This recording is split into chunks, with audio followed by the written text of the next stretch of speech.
If you think you've been paying more for your groceries lately, you are right. But the good news, the Agriculture Department says the rise in food prices this year won't be as high as earlier forecasts.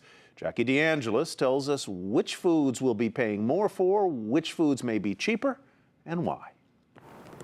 It's still cold across the plains, but the latest USDA forecast is a little warmer.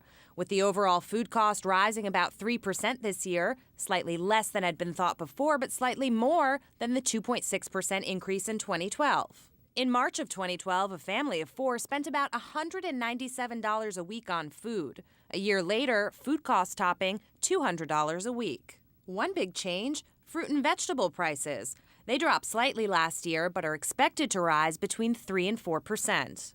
But food could be even more expensive if the weather doesn't improve across the nation's heartland. Last year's drought, followed by unusually cold temperatures this spring, are impacting both the winter and spring wheat crops. Winter wheat accounts for about 72% of U.S. wheat production, but farmers are expecting to lose about a quarter of this year's crop.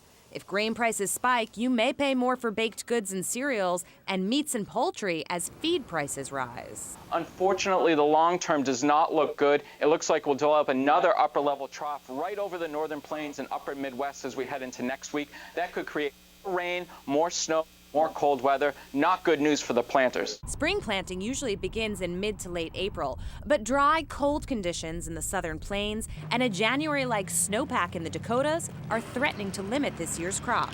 Right now, some of our computer models suggest that we're really going to flip the pattern by June to a much hotter, much drier pattern into the summer.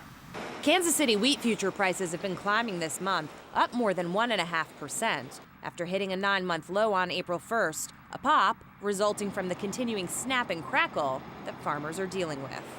For Nightly Business Report, I'm Jackie DeAngelis.